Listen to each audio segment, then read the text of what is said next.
మ్మ్. నా అనుమానమే నిజమైంది. బన్నీకున్న ప్రాబ్లం ఏంటంటే జనరల్గా పిల్లలు పుట్టగానే ఏడుస్తారు. కానీ అలా ఏడవని పిల్లలకి కృత్రిమ శ్వాసను అందిస్తారు డాక్టర్స్. కానీ చాలా మంది పేరెంట్స్కి తెలియని విషయం ఏంటంటే అంతలోనే బ్రెయిన్ సెల్స్లో కొన్ని డ్యామేజ్ అయ్యే ప్రమాదం కూడా ఉంది.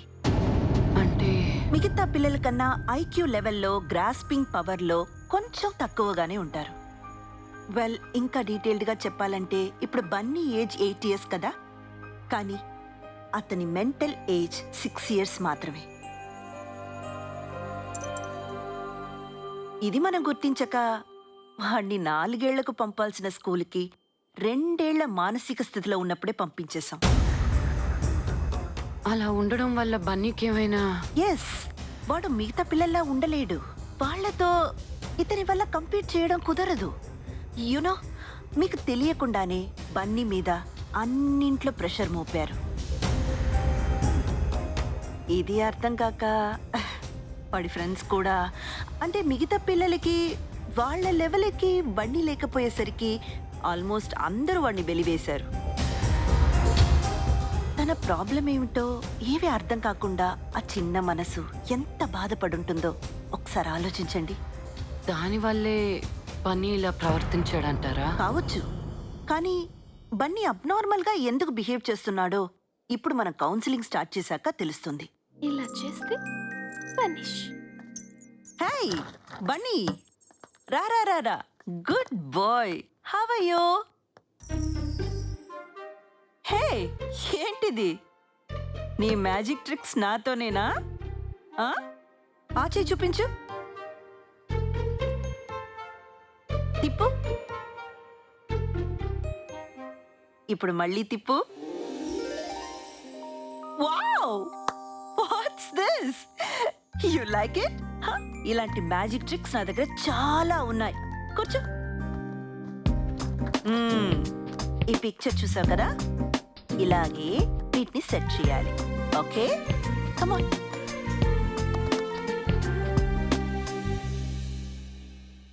సిద్ధు, ఓ సిద్ధు, ఎక్కడికి వెళ్ళాడు వీడు?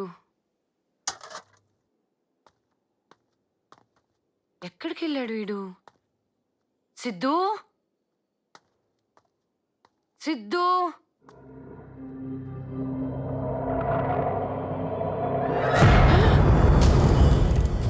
బన్నీ,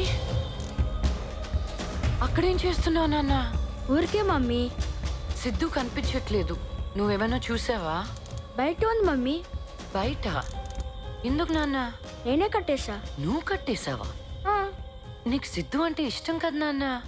అవును మమ్మీ, కానీ సిద్ధుని చూసి దియ్యక భయపడుతుంది, అందుకే. బన్నీ, నీకు ఏ గేమ్స్ అయితే ఇష్టం? పజిల్ గేమ్స్ అయితే ఇష్టమా? ఓకే, అయితే నా దగ్గర ఒక గేమ్ ఉంది. It's very interesting game.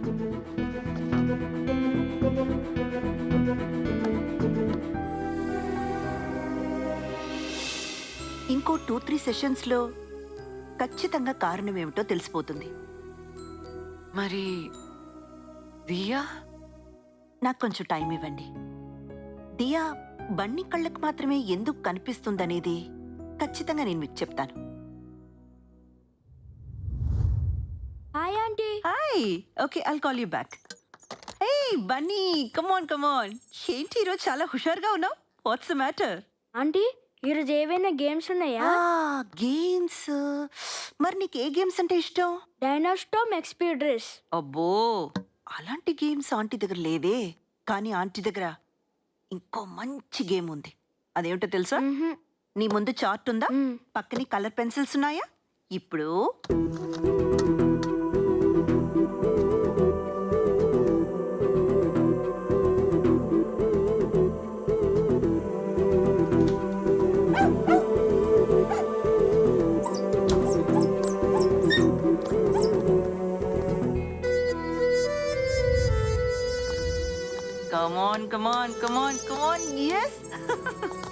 మీ అబ్బాయి చాలా బాగా కలిసిపోయాడండి. అయ్యో, యూజువల్ గా ఎవరితో కలవడండి, మీతోనే ఇలా.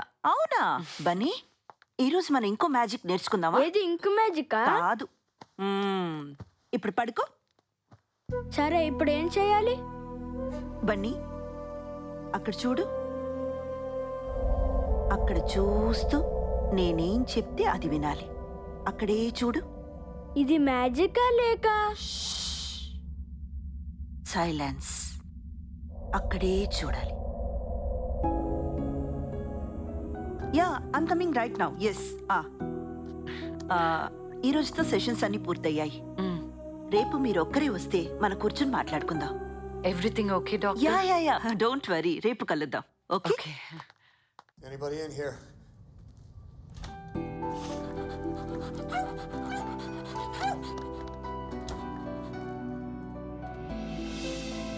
Bunny is absolutely fine. Nothing to worry. Thank you, thank God. కానీ మీరు తనకు ఒక హోప్ ఇవ్వాలి. ఈ ప్రపంచంలో అన్నిటికన్నా మీకు బన్నీ ఇంపార్టెంట్ అన్న హోప్ మీరు ఇవ్వాలి. బై ద వే, బన్నీ వాళ్ళ నాన్నగారు వాడికి దగ్గరైతే అంతకు మించిన ట్రీట్మెంట్ ఇంకేమీ లేదు. యునో, పేరెంటింగ్లో 3 T's are very important: touch, time and talk. ఇంతకన్నా నేను మీకు ఇచ్చే సలహా ఏవీ లేదు. ఓకే? మీరు చెప్పినప్పటి నుంచి నేను బన్నీతో ఎక్కువ టైం స్పెండ్ చేస్తున్నాను డాక్టర్. అది మాత్రం సరిపోదు.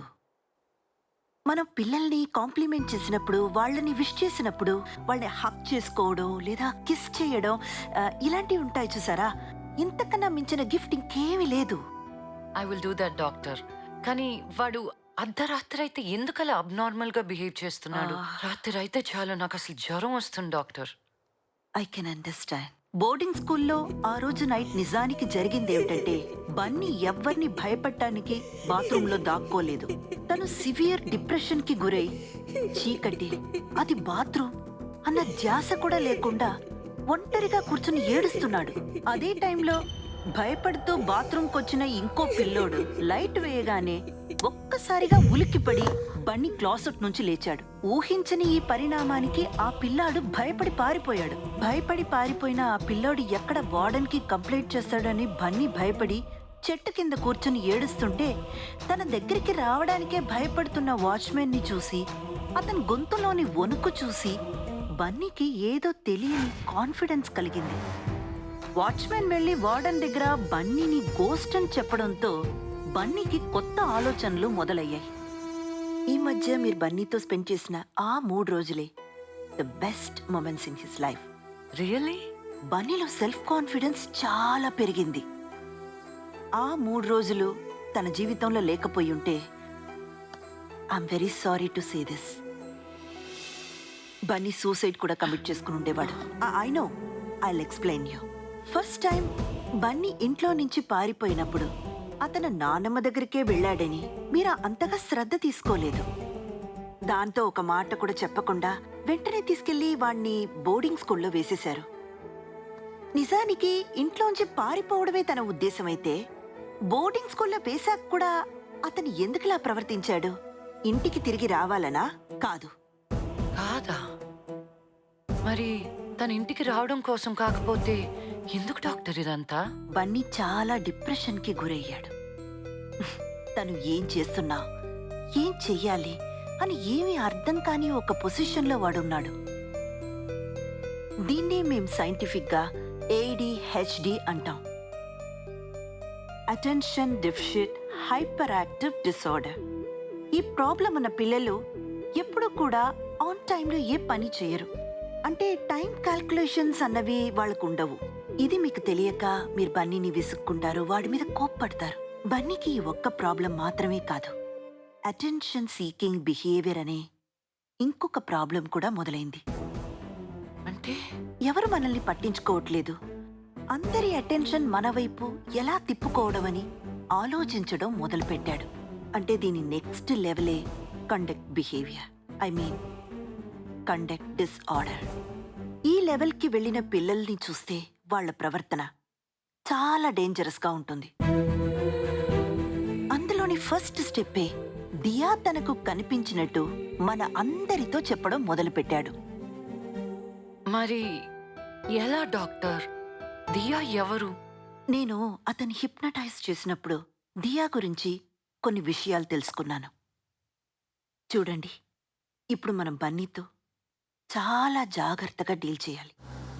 ఇప్పుడు మనం బన్నీని సరిగ్గా థెరపీ చేయకపోతే ఈ కథ మరో లెవెల్కి వెళ్తుంది.